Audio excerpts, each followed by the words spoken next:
नमस्कार मित्रांनो, शुभविवाह मालिकेच्या आजच्या भागामध्ये संकर्षण खूप चिडलेला असतो. तो म्हणतो की भूमी, हे सगळं का करतोय तो आकाश? म्हणजे इथे तू वारंवार येण्याचा प्रयत्न का करतोय? आणि तुला हे कळलंय का की तू कशासाठी तुला बोलवत होता? तेव्हा भूमी गप्प बसलेली असते. संकर्षण विचारतो की या सगळ्यामुळे प्रॉब्लेम होतोय, तुला कळतंय ना? पण नक्की सांग, कशामुळे तू आला होता? काय झालं होतं नक्की? त्यावेळेला आता भूमी ही विचार करतच राहते आणि त्याच वेळेला तिला आठवतं की आकाशने पल्लवीचा फोटो दाखवलेला होता आणि संकर्षणची बायको या अपघातात गेली आहे, त्यामुळे तिथे तू इथे येऊन राहतेस का? हे सगळं गिल्ट आहे का तुझ्या मनात? आणि जर असेल तर प्लीज ते मनात ठेवू नको. आता भूमी विचार करते मनामध्ये की संकर्षणला हे सगळं सांगितलं म्हणजे आकाशबद्दलचं, त्याच्या बायकोचं सत्य हे आकाशला माहीत नव्हतं, तर मग ते आणखी चिडतील आणि आणखी कुठला तरी विचार करतील. म्हणून आता भूमी ठरवते की नाही, काही झालं तरीही असं करायला नको. त्याच वेळेला मग ती काहीच बोलत नाही. तेव्हा संकर्षण म्हणतो की भूमी, अगं काय चाललं आहे तुझं? संकर्षण म्हणतो की तू जरा तरी आकाशचं नाव काढलं तरी शांत का होतेस? त्याच्याबद्दल काही रिॲक्टच का करत नाही आहेस?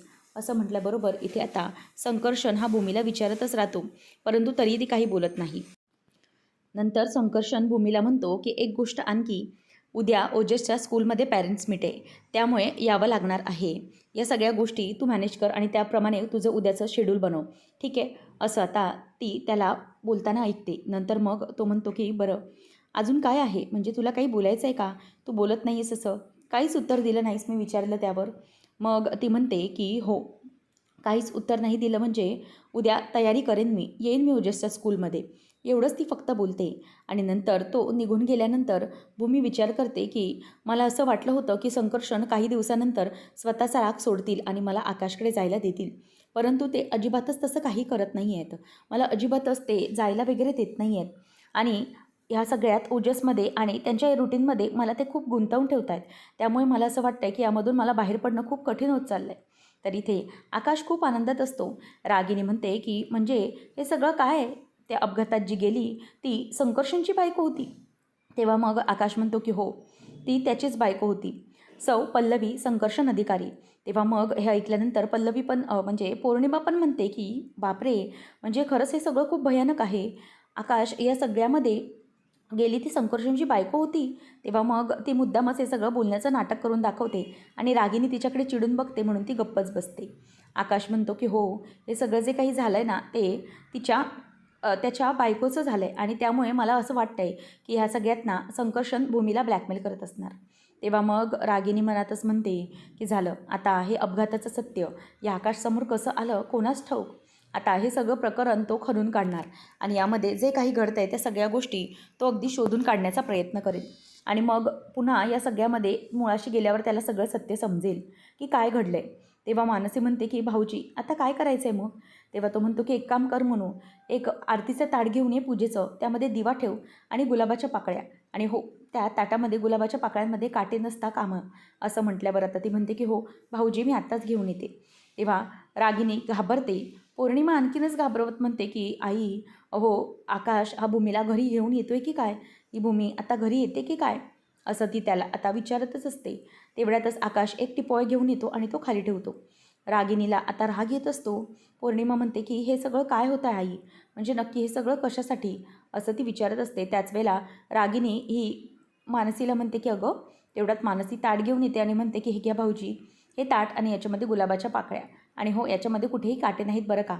तेव्हा मग रागिनी आणि पौर्णिमा विचारतात की हे कशासाठी? भूमी येते का? तेव्हा मग म्हणतो की हो, भूमी येते. पौर्णिमा विचारते की भूमी आत्ताच येते का? तेव्हा आकाश जरा तिरकसपणेच म्हणतो की नाही, आता येत नाही आहे भूमी, परंतु नक्कीच भूमी येणार आहे अशी माझी खात्री आहे. आता भूमी जाण्यामागचं नेमकं काय कारण होतं ते माझ्या लक्षात आलेलं आहे. त्यामुळे आता भूमी कशी येणार हे सगळं मला माहीत पडलं आहे. त्यामुळे आता भूमी गेली आहे कोणत्या कारणामुळे, तर त्याच कारणामुळे मी भूमीला आता परत घेऊन येणार. काही झालं तरीही मी माझ्या भूमीला परत आणणारच, असं आता आकाश हा बोलत असतो. आणि त्याच वेळेला मग हे सगळं ऐकून मनू ही खूप खुश झालेली असते. ती म्हणते की भाऊजी, तुम्ही जे बोलताय ना ते खरंच खरं होईल, ताई लवकरच परत येईल. असं म्हटल्यानंतर आता पौर्णिमा आणि रागिनी मनातल्या मनातच खूप घाबरलेले असतात. नंतर आता आकाश म्हणायला लागतो की मला हे सगळं समजलं आहे, त्या संकर्षणची बायको या अपघातात गेली ना, याचंच गिल्ट तो भूमीला देत असणार. आणि त्यामुळेच मग भूमी त्याच्या या गिल्टमुळे किंवा ब्लॅकमेलिंगमुळे तिथे राहायला गेलेली असणार. हे सगळं आता माझ्या लक्षात आलं आहे आणि म्हणूनच मी हे आरतीचं आणि ओवाळणीचं ताट तयार करून ठेवलं आहे. कारण मला माहिती आहे जेव्हा भूमी येईल ना तेव्हा हे ताट रेडी असायला हवं. काही झालं तरी भूमी त्या संकर्षणला सोडून परत माझ्याकडे येईल असं मला वाटतंय. तेव्हा मग रागिनी म्हणते, पण आकाश हे ताट? तेव्हा मग आकाश म्हणतो की हो, हे ताट असंच रोज रेडी होणार भूमीसाठी. कारण मला इतकं चांगलं कळलेलं आहे की काही झालं तरीही भूमी हे ताट कधीही ओलांडणार नाही किंवा या बाबतीत ती कधीही असं घडवणार नाही. भूमी महाजनांची सून आहे आणि ती कायम महाजनांची सून राहणार आहे. असं म्हटल्यावर मानसीलाही खूपच आनंद झालेला असतो. परंतु इथे आता आकाश म्हणतो की या सगळ्या गोष्टीचा संकेत आपल्याला कायमच मिळत राहिला आहे. आणि तुम्हाला सगळ्यांना माहिती आहे ना, श्रावणी सोमवारची जी पूजा होती, जी शिवामूठ, तीही भूमीच्या हातूनच वाहिली गेली होती. तेव्हा मग मानसी म्हणते की हो, भाऊजी अगदी बरोबर. आणि मग तो क्षण रागिणीला आठवतो, कशाप्रकारे रागिणीस ती शिवामूठ वाहण्यासाठी गेली होती, परंतु तिला ती वाहता आली नाही आणि भूमीच्या हातून ती शिवामूठ वाहिली गेली. त्यामुळे आता आकाश ते बघतच राहिलेला असतो आणि म्हणतो की हो, खरीच होती ती गोष्ट. ती शिवामूठ ही भूमीच्याच हातून वाहिली गेली होती. आणि नंतर मग उद्या गोकुळाष्टमी आहे, तर गोकुळाष्टमीच्या दिवशीही मी आणि भूमी एकत्र येऊ अशी माझी खरंच इच्छा आहे. आणि मग यावर मानसी पण म्हणते की हो भाऊजी, मला पण असंच वाटतंय की उद्याच्या दिवशी तुम्ही तिघं एकत्र असावात. कारण उद्या क्षितिजाची पहिली गोकुळाष्टमी आहे, तर तुम्ही तिघंही एकत्र असायला हवेतच. तेवढ्यातच आकाशला एक कॉल येतो आणि कॉल आल्यानंतर आकाश तो कॉल घेऊन बाजूला जातो आणि म्हणतो की हां बोला गोखले गुरुजी. आणि मग तो ऐकल्यानंतर रागिनी मनातच विचार करते की नाही, हा आकाश जरा जास्तच काहीतरी बोलून जातो आहे. मला तरी वाटतं आहे की हे सगळं त्याचं खोटंच असणार, कधीच असं खरं होणार नाही आहे.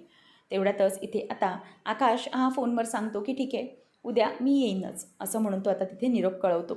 आणि त्यानंतर मग आकाश आता फोनवर बोलल्यानंतर रागिनी म्हणते की कोणाशी काय बोलतो आहे, उद्या कुठे जाण्याबद्दल बोलतो आहे हा. तेवढ्या तिथे आता संकर्षणला फोन येतो आणि त्यालाही तिथूनच पूजेचं आमंत्रण आलेलं असतं गोकुळाष्टमीचं. त्यामुळे तो हो हो मी उद्या पोचेन असं फोनवर कन्फर्मेशन देतो. तेवढ्यातच समोर ओजसची मुलांशी भांडणं सुरू असतात आणि ओजस हा समोरच असतो आणि मुलं म्हणत असतात की तुझे बाबा ना मर्डरर आहेत, त्यांनी एका पेशंटचा मर्डर केला आहे असं आता ती मुलंही बोलत असतात. त्याच वेळेला मग बोलत असताना सगळ्यांचं लक्ष म्हणजेच भूमीचं आणि संकर्षणचं लक्ष तिकडे जातं. आणि त्याच वेळेला मग तो म्हणजेच ती मुलं ही ओजसला ओरडत असतात आणि म्हणतात की तुझे बाबाच कोणी आहेत, त्यांनीच केले हे सगळं. तेव्हा आता हे सगळं होत असताना भूमी तिथे येते आणि म्हणते की एक मिनिट, काय चाललं आहे तुम्हा सगळ्यांचं, जरा प्लीज तुम्ही सगळे शांत व्हाल का. ओजस खूप चिडलेला असतो. तेव्हा मग भूमी म्हणते की ओजस बाळा काय झालं आहे, असं का चिडला आहेस तू. तेव्हा मग ओजस म्हणतो की बघ ना भूमी, हे सगळं जे काही चाललं आहे ते मला अजिबात आवडत नाही आहे. हे माझ्या बाबांना सांगतात की माझ्या बाबांबद्दल बोलत आहेत चुकीचं, की त्यांनी मर्डर केला आहे, एका पेशंटचा जीव घेतला आहे, असं सगळं मला बोलत आहेत.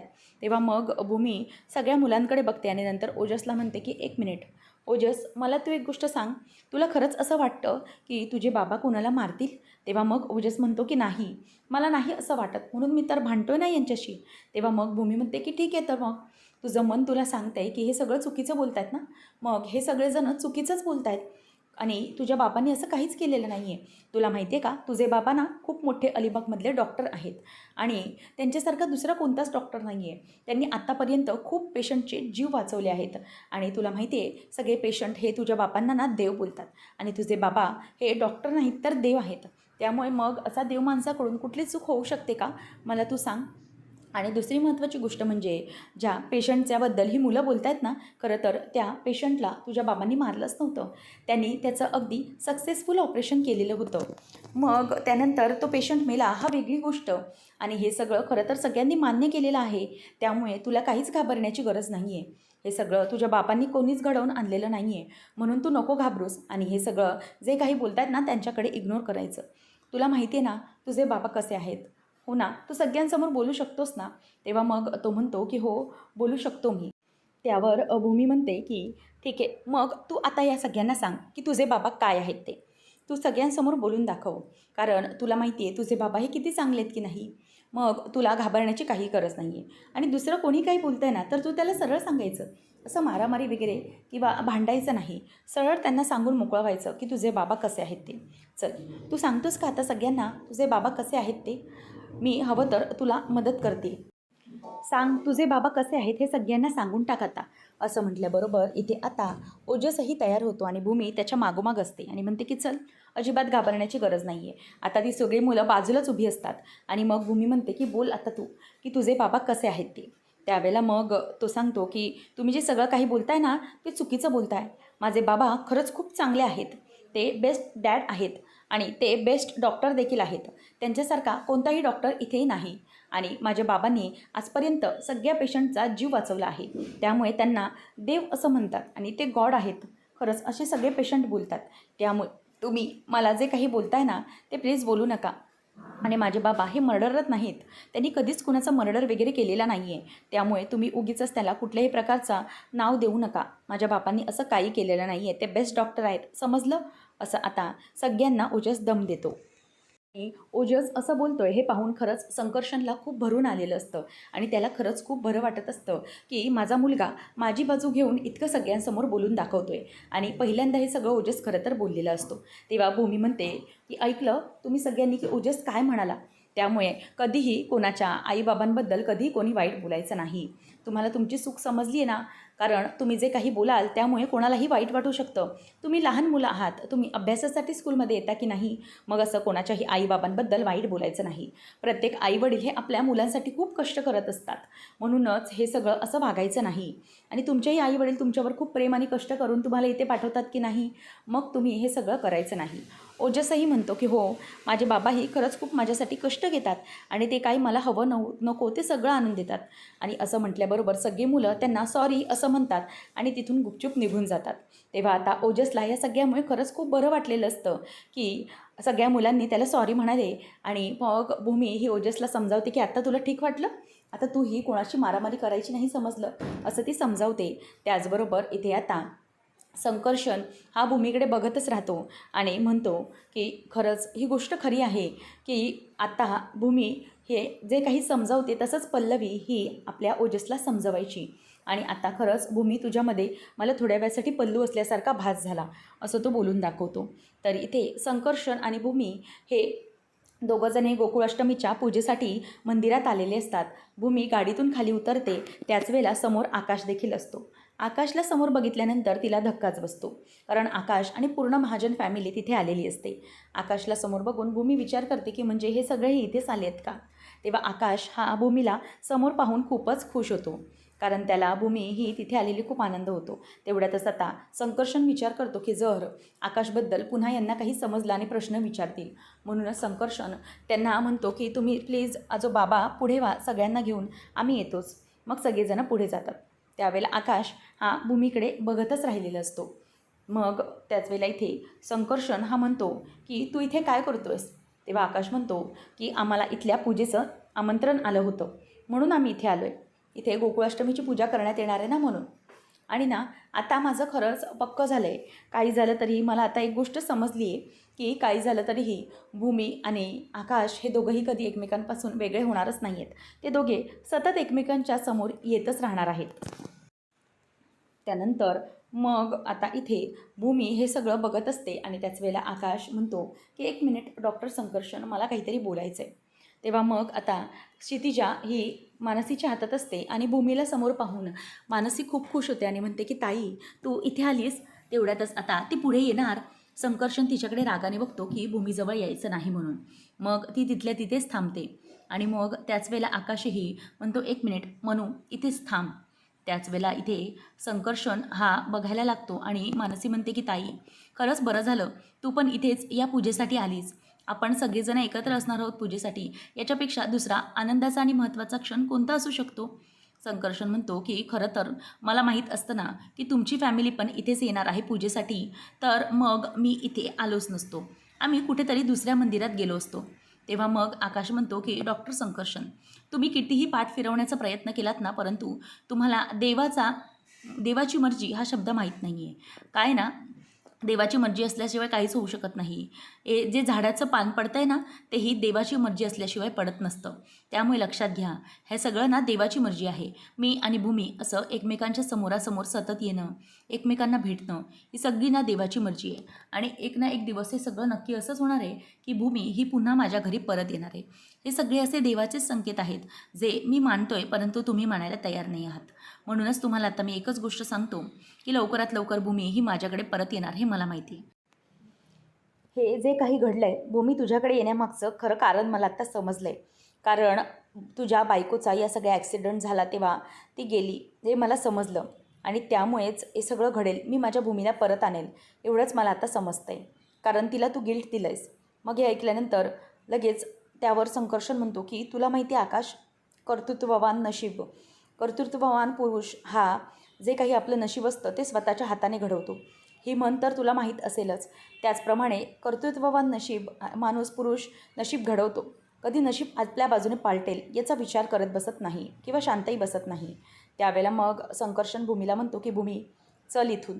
त्यावेळेला मग संकर्षणला तो थांबवतो आणि म्हणतो की हे सगळं जे काही घडतं आहे ना, ते कशामुळे घडतं आहे हे मला चांगलं समजलं आहे. तुला काय वाटतं आहे की तुझ्या माझ्या बायकोला ब्लॅकमेल करशील? तुझी बायको गेली, त्यामुळे तू माझ्या बायकोला तुझ्याकडे घरात ठेवलं आहे. तिला तू हे सगळं काही केलंस हे मला सगळं माहिती आहे. म्हणून आता आकाश फोन आणतो आणि फोनमधला पल्लवीचा जो फोटो असतो तो फोटो संकर्षणला दाखवतो आणि म्हणतो की ही बघ, ही तुझी बायको आहे ना, सौ पल्लवी संकर्षण अधिकारी. ही गेली आणि त्यामुळे तू माझ्या बायकोला ब्लॅकमेल केलेस तुझ्याकडे राहण्यासाठी. तुझा मस्त नियम आहे हा, पण अजिबात बरोबर नाही आहे. तू तुझ्या बायकोला गेली म्हणून दुसऱ्याची बायको घरात आणून ठेवलीस, तेही दुसऱ्यांच्या सुनेला तू घरात नांदवतोयस. हे कितपत योग्य आहे आपल्या संस्कृतीनुसार याचा तू विचार कर. आणि दुसरी महत्त्वाची गोष्ट म्हणजे की तू भूमीला ब्लॅकमेल केलेस हे सरळ सरळ मला आता दिसून येते. कारण मी तेव्हा हॉस्पिटलमध्ये होतो. तू तिला ब्लॅकमेल केलं असेल नक्कीच. बायकोच्या बदल्यात बायको असा हिशोब तू ठेवलास, बरोबर ना? आणि म्हणूनच तू भूमीला स्वतःकडे घेऊन गेलास. परंतु एक गोष्ट कायम लक्षात ठेव, ज्याचं असतं ते परत त्याच्याकडे नक्कीच येतं. किती हिरावून घ्या किंवा कितीही प्रयत्न लावा, जोर लावा, कधी काही शक्य होणारच नाही. आणि ही तू पोलीस कंप्लेंटची जी केस आहे ती मागे घेण्याबाबतीतचे तुझे साईन. मग सांग ना, जर तू खरा होतास तर तुझी ही केस माझ्यावरची का बरं मागे घेतलीस? का हे सगळं केलंस? कारण भूमीला तू त्या बाबतीत ब्लॅकमेल केलंस की जर तू केस मागे घेशील तरच मी तुझ्याकडे म्हणजे तू माझ्याकडे येशील तरच हे सगळं होईल, असं तू तिला ब्लॅकमेल केलं होतंस, बरोबर ना? परंतु एक गोष्ट कायम लक्षात ठेव, किती काही झालं तरीही हे सगळं शक्य होऊ शकत नाही. मी आणि भूमी एकमेकांपासून कधीही वेगळे होणार नाही. तू किती प्रयत्न केलेत ना तरीही ते शक्य नाही आहे.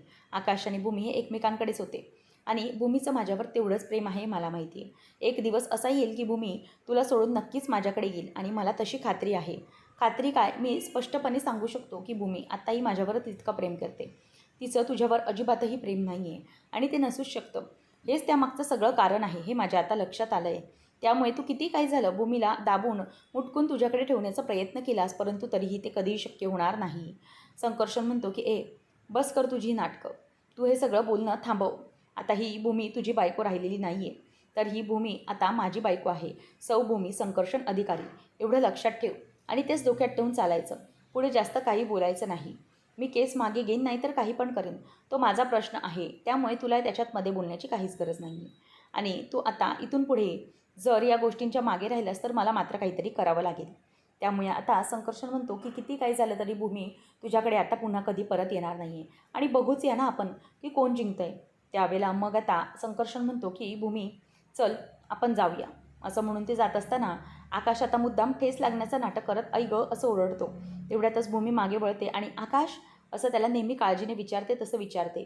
त्याच वेळेला आता भूमीची ती नजर, घाबरलेली नजर आणि आकाशला लागल्यामुळे कासावीस झालेली नजर आकाश बघतो. आणि मग आकाश म्हणतो की बघितलंस डॉक्टर संकर्षण, माझ्या भूमीचं माझ्यावरचं असलेलं प्रेम. मला जरासं जरी ठेस लागली तरी भूमीला किती त्रास होतो, तिचा जीव किती कळवळतो ते बघ. तिचा चेहरा तुला स्पष्ट सांगेल की या सगळ्यामधून तिचं माझ्यावर किती प्रेम आहे ते बघ. यावरूनच हे सिद्ध होतं आहे की भूमीचं माझ्यावर खूप प्रेम आहे आणि ती माझ्याशिवाय राहू नाही शकत. तुला हे सगळं नसेल दिसत, तू कदाचित इग्नोर करत असशील, परंतु मी कधीच इग्नोर नाही करू शकणार. अजूनही भूमीला माझ्याबद्दल काळजी आहे, ही तिच्या डोळ्यातून स्पष्ट होते आणि हेच तिचं माझ्याबद्दलचं प्रेम आहे. ती आणि मी एकमेकांशी किती जवळ आहोत, एकरूप आहोत हे तुला अजूनही समजणार नाही, कारण त्याच्यासाठी माझं तिच्यावर असणारं प्रेम हे आम्हा दोघांनाही समजतं आहे. असं आता सरळ आकाश बोलून दाखवतो. संकर्षण गप्पच असतो, तो पुढे काहीच बोलत नाही. आणि त्याच वेळेला यांच्यात हे सगळं जे काही चालू आहे, जे बोलणं आहे ते कोणतरी व्यक्ती लपून छपून ऐकत असताना आपल्याला पाहायला मिळते. तेव्हा मग आता आकाश म्हणतो की तू कितीही जोर लाव डॉक्टर संकर्षण, तरीही ते शक्य होणार नाही. भूमीचं आणि माझं एकमेकांवर खरंच खूप प्रेम आहे आणि एक ना एक दिवस तरी नक्कीच असा होईल ज्या दिवशी भूमी तुला सोडून कायमचं माझ्याजवळ पूर्णपणे येणार. भूमी माझी होणार हे लक्षात ठेव. ती कधी तुझी होऊ शकणार नाही आहे, तू कितीही प्रयत्न केलास ना तरीही. आणि भूमी, तुझ्यासाठी मी आरतीचं आणि ओवाळणीचं ताट रेडीच ठेवलं आहे. तू जेव्हा येशील तेव्हा तुझ्यासाठी ओवाळणीचं ताट तयार राहणार, असं आकाश आता तिला बोलतो. आणि त्याच वेळेला मग आता इथे भूमी आणि संकर्षण आतमध्ये निघून जातात. आणि तो आतमध्ये जात असताना नंतर आकाश आणि फॅमिली पण आतमध्ये चाललेली असते. आकाश आणि मागे असतात. त्याच वेळेला पुढच्या भागामध्ये आपल्याला पाहायला मिळतं की इथे देवाची पूजा सुरू असते. सगळेजण कृष्णाच्या भजनामध्ये दंग झालेले असतात. आता संकर्षण आणि भूमी हे दोघंजणही बाजूला उभी असतात. आकाश हे बघतो आणि त्याला याचा खूपच आता राग येत असतो. त्याच वेळेला इथे मागे काहीतरी पडल्याचा आवाज येत असतो आणि सगळेजण मागे वळून बघतात. त्याच वेळेला आता एक कोणीतरी माणूस असतो जो तो पडलेला खांब असतो तो सांभाळून धरतो, कारण तो कोणाच्याही अंगावर पडू नये. तेवढ्यातच आता तो खांब अगदी जोर लावून सांभाळून धरणारा दुसरा तिसरा कोणीही नसून रागिणीचा मुलगा म्हणजेच आपला लाडका अभिजित हा परत आलेला आहे मित्रांनो.